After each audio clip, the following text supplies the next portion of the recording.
Randall. Hello. Nice to meet you. Thank you. Welcome to our show. Thank you for having me. Randall, I know you have a long story to tell us, Yes. but first of all, I'd like to, as usual, to introduce yourself to our audience first. I'm Randall Chipkar, and I'm campaigning worldwide to encourage the motorcycle industry to keep riders safer. And what is your daily job? I'm a real estate agent. And you have your own business. Family business for 47 years. Oh, 47 years. Yes. And how's the business going for the economic downturn time? Well, it's a business that's up and down at all times, but whether people are buying up or buying down, there's always activity. Right. We have lots of clients, and Chipkar Real Estate in Mississauga is very well known, so we do pretty good. How would you describe your business since the brothers took the business? Well, my dad is still around. Right, but he's not working. My dad retired anymore. many years ago, but he comes in every day, very, very early. Monitoring? Oh, sure. It never ends. Yourself have been a rider, and you ride motorcycle for how many years? I was, long time, casual rider, I like to say that, not an avid rider, but I always loved motorcycles. I grew up around motorcycles, motorcycle races and things like that. Right. You know, just like any other person that got on that road. I grew up with motorcycles, and I love them. Getting out of high school, I had a few scholarships, and life got busy. Riding became a little slower. Right. And I had a scholarship for electronics, which I turned down. And I had my future set on a career in medicine. So I went off to London University, or Western University in London, where I was accepted. And my brother was already there in a pre-medical program. Right. So that's what happened. And then riding became very, you know, I was on campus, so I didn't really do too much riding during those years. But I wasn't too happy with university. It was a great place. I was a bit of a rebel still, and I was contested by my professors. So I think today there's a lot more room for innovation than back then. And my brother and I felt the same, and we were rebels in a world of conformity. So we changed our future goals and went into the family business at that time. Right. So that's why we went into the family business. Since then, you feel really fulfilling? Oh, absolutely. You're not a rebel anymore? Oh, yes, I am. I will always be a rebel.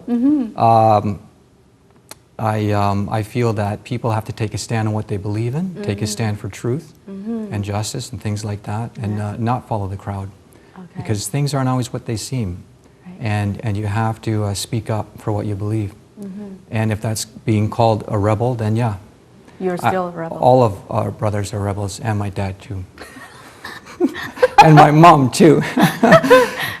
That's another story. Okay. So several years ago, you found a motorcycle has problem. It's dangerous for people. What happened? It's a pretty interesting story. Being in the real estate business, I have clients that will not live beside hydro tower power lines. They wouldn't even get out of the car. Yeah, I heard that. So I always had a meter in the car to read the readings of these, what's called electromagnetic, what they're actually called extremely low frequency electromagnetic field radiation. And in short, they're called ELF EMFs. The concern was only 3 to 5 milligauss, which is a unit of measurement for the intensity of ELF EMFs. 3 to 5 milligauss gave them concern regarding many health issues, including cancer. So, okay, I understand. I made sure that I sold people homes that didn't have high readings. Right. And I always had this meter with me. So, with motorcycles, my dream, I felt, and my brother too, we felt that it was time to buy our dream bike. Yeah. And you see them being built on TV. I mean, they're just gorgeous. I mean, this is the time to ride. And we're in a stage in our life where it can work. So we went to a dealership, and when I came out of the car, I grabbed the meter to see if there was any magnetic radiation coming from the engine, because I have knowledge about electronics. I knew there was some. For some reason that day, I grabbed the meter, I walked over to the dealership, and there was this gorgeous bike that was idling by the service shop. It was the same kind that I was going to buy. And I walked up to it, and I put the meter over the seat, and I almost died. The bike seat was producing about 40 milligauss of ELF EMF magnetic field radiation. So that's more than 10 times. Absolutely. And I looked up to see if there was any hydrolines overhead, and there was nothing. This crazy magnetic radiation was coming from the seat of the motorcycle. Oh. I couldn't believe it. I called the service guy over and I said, hey man, like what's underneath the seat? He said, just a lot of electrical stuff. So, you know, we had the guy rev the bike and the readings went over 100. The readings went up and down with the revs. So there's a direct relationship. It was quite shocking because the danger was no longer hundreds of feet away up in the air from hydro towers. Right. It was now very excessive and right between our legs. So needless to say, we didn't buy the motorcycles. We were going to spend $30,000 each on motorcycles that were pushing cancer controversial radiation into the rider. But think back, you yourself felt sweaty because you ride the motorcycle for many years too, for yourself. Yeah. Yes, absolutely. It was shocking, any way you think about it. And for all the riders out there, this whole topic is just shocking. And the fear factor is built in. I'm not trying to spread fear. That goes with this whole story. And there's nothing that can be done about the fear factor. But we can certainly do something about protecting ourselves from this radiation. So since that day, you started to do your research? After the dealership, driving home, I was like a zombie. I mean, on the highway I would see riders and I would say to myself, you know, did they know about the radiation? How much radiation was coming from the bike when you're on the highway now at those speeds? And was it just one brand or all motorcycles? Was there a correlation between avid riding of motorcycles and a correlation of cancer diagnosis or other health disorders? So I had a lot of research to do. I'm that kind of way. I think because of university, it makes you driven when you want to find answers. You don't want to necessarily take somebody else's word for it. You want to dig into why and how things are happening. So the first thing I did was jump on the internet like anybody else would. I mean, the information highway. I wanted to see if there's anything about a correlation between riding motorcycles and cancer. I couldn't find one sentence around the world. What I did find, though, was countless riders that rode motorcycles avidly, and they were diagnosed with cancer. And a lot of these courageous riders felt that they had beat the cancer, only to have it return halfway through a long campaign ride to raise awareness for cancer. It also raised more questions for me. For example, were the cancers hereditary? How long did the people ride before they were diagnosed? And how high were the radiation readings on their bikes? I wasn't happy with the internet anymore because not everybody puts their experience on the internet. So I went to the streets. You started to go on the road and meet people. I went on the road. I brought my campaign on the road to meet strangers to talk about cancer. And I was nervous because, you know, no one's going to talk about cancer, not to a stranger, especially bikers. People, they're very private with their personal health issues. And I knew that, but again, I was driven. I needed to find out more. So I went up to strangers, I rented bikes, I went to riding promo events, I read bikes, I read my friends' bikes. I can tell you that some of the nicest people that I met were the roughest looking bikers that you see on the road. These guys, they're intelligent people, and they were the nicest people, and I was amazed. I found that when people understood the issues, they were very open about talking about cancer and health disorders. I found that the biker guys were not only very knowledgeable people, but they understood about EMFs and they knew about them, but they never thought about it being underneath their seat. And it was, again, quite shocking. Many of the riders that I met did have cancers, lower torso cancers. I met riders with bone marrow cancer, lymphomas, leukemias. Most of them were lower torso cancers. And they were quite shocked about what their readings were revealing. If they didn't have cancers, they knew of people, avid riders, that did have cancers. So it was a real experience. And I remember I used the same format for everybody. I would introduce myself and explain the situation, and then I would read the bikes. And then I would say to them or ask them, any trouble downstairs? I mean, how else can you open the door? And it was quite interesting to see how many people understood that question. The readings were all over the place. Some were lower, some were higher, but a lot of them were in the hundreds of milligauss, right into the groin area, reaching up into the torso area. The first time I found readings over 500 milligauss. Now keep in mind that doctors and people are concerned about only 3 to 5 milligauss exposures of different radiations, of magnetic field radiations. I remember one bike, the first one that I came across with such a high reading, and this was a store-bought bike. This wasn't a homemade model. And I was in Toronto at the air show, and I always bring my meter because people are there with their bikes, and it's great to read bikes. This cool guy let me read his bike while they watched the airplanes. And while I was revving the bike, the meter went over 500 milligauss, and I almost died. I said to him, hey man, like, you know, you got some crazy magnetic radiation coming up from your motorcycle seat. And he was shocked, and I was shocked. Everybody that I talked to was just shocked because we didn't have the answers. We see the readings. A lot of people had lower torso disorders, and we felt, was there a correlation? But, you know, we didn't know where it was coming from at this time, and we needed to know how and why. Again, I had to jump on the internet to find out how and why this was happening. That was the next step. Powerline radiation and bike radiation, are they the same?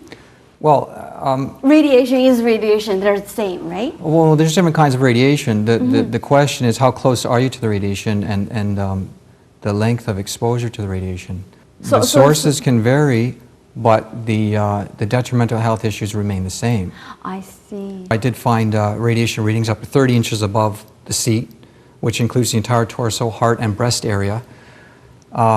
They reach out, and again, they follow the revs of the bike, so as people rev the bikes, the needles would go up and down with the revs. And this is very interesting with a sensitive Gauss meter. I would stand 6 feet away from a motorcycle, and the biker guy would rev it. The meter would still catch it up to 6 feet away and go up and down with the revs. Now, that's incredible, and that shows you the magnitude of the radiation that we're talking about. These are not small amounts. It's just that you can't see them, and they're invisible, and so people don't think about it. So it's pretty incredible what's happening. When we turned all the bikes off, all the readings disappeared. Now, I have to ask myself, is it a coincidence that I've met countless riders diagnosed with cancers that ride motorcycles? I also needed more information at this stage of my research to understand how and why this was affecting people. And again, I jumped on the internet to investigate.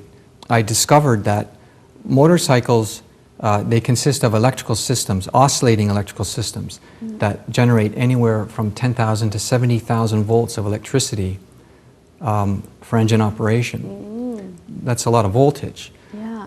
Electromagnetic fields are generated from currents, oscillating currents. So what you have is a complicated electrical system, and the thing is that a lot of the electrical components on many motorcycles are located directly beneath the seat of the rider, where it's away from the heat of the engine. So, you know, there was a correlation starting to form here on where this was coming from. The weird part that I discovered is that magnetic field radiation actually penetrates through all materials, including metals. And a lot of people have a hard time understanding that. It's not like bullets piercing through metals. Metals have properties that cooperate with the magnetic fields. So then they're cooperating the penetration. Absolutely. It actually assists in their own penetration because they're cooperating with the fields. So that's how the fields, the magnetic radiation goes through the metal. Goes through without any resistance. Very little resistance, if any at all. And we're talking about all kinds of metals. Tin, aluminum, copper, steel, and even lead are inefficient against shielding. So you're saying that you can't ride motorcycle anymore? No, I'm not saying that. I love motorcycles. I'm saying the industry needs to get on the situation to keep riders safer. You can block this radiation. I'm just saying that if riders have a steel base in their seat and they feel, well, I'm protected from that. No, the magnetic field radiation goes right through steel. Oh. And the explanation I gave is why. So it makes people understand why this radiation is coming up through the steel components or the base of the seat. If it's steel, it doesn't help. So this is answering the question of why the radiation was there, penetrating through the riders. Now that we figured out why the radiation was there, I was still puzzled as to how the radiation could affect the body. So again, I jumped on the internet, and this took the most research. It took months and months. I got busy with real estate. This became a nighttime event, searching on the internet. I must have read thousands of doctor studies and scientific studies on EMFs, and it's incredible the explanations that link ELF EMF magnetic field radiation exposures to all kinds of health disorders, including cancer. It's all on my website. I've got links there of all the things that I've read, and there's literally thousands of pages more. Oh, a lot of very, very complicated. Well, it's complicated, yet the web pages are done, especially the links on my website, show people that there's an understanding side to this whole issue. Basically, the body is an electromagnetic being, and we function with electromagnetic signals, very, very subtle signals. And any foreign invasion into that uniform system over time can lead to health disorder. So this was all very interesting, and I still needed more of a correlation to feel that the motorcycles were causing problems for people. I'd like to say that the repeating factor that kept coming up with this research was that many scientists and doctors found that ELF EMF exposures actually disrupt the production and role of melatonin in our body. Melatonin is a hormone. Important. Extremely important hormone, and you don't want to play around with it. It's a hormone in our body that's basically used for fighting cancer growth. It's an anti-cancer growth hormone, and it inhibits cancer growth. And ELF EMF radiation actually inhibits the production and the role of melatonin in the body. So I also discovered something which did, for me, answer the question of how it was affecting riders. And there was this study. It was about 3 o'clock in the morning, and there was a study. I just couldn't believe it. It said that scientists are now discovering that the gastrointestinal tract is being recognized as our body's major supplier of melatonin. And basically what that means is that millions of riders are having their main supplier of melatonin getting showered by ELF EMF magnetic field radiation. That's not a good thing. The motorcycle radiation zone is mostly in the lower intestinal area, and that's where the highest readings are. So yes, the melatonin is getting showered by the radiation, and it is our body's major supplier of melatonin. In fact, they've discovered that the gastrointestinal tract actually produces more melatonin than the pineal gland by hundreds of times. So this is apparently all relatively new information, but it's serious information. So basically it's cutting the production. It disrupts the role and production of melatonin. So it's not only the amount of melatonin being produced, but also the role. It affects the stuff in many ways. And the problem is that compromised melatonin will affect cancer growth inhibition at locations anywhere throughout the body. So that's pretty serious, especially in the breast and the prostate area, because these areas are hormone-dependent tissues. Some of the other serious issues are infertility, sterility, impotence, urology disorders. All of these could be side effects of excessive groin radiation penetrating the body. So it's pretty serious. Another issue is the promotion of hereditary cancer progression. Somebody could have cancer in their family, and you don't want to promote that progression. Have you tried to talk to related doctors and universities? Major organizations now agree that non-ionizing, non-thermal magnetic fields are possibly carcinogenic, and doctors are advising prudent avoidance from various exposures wherever possible. I get emails from around the world in support of this whole issue.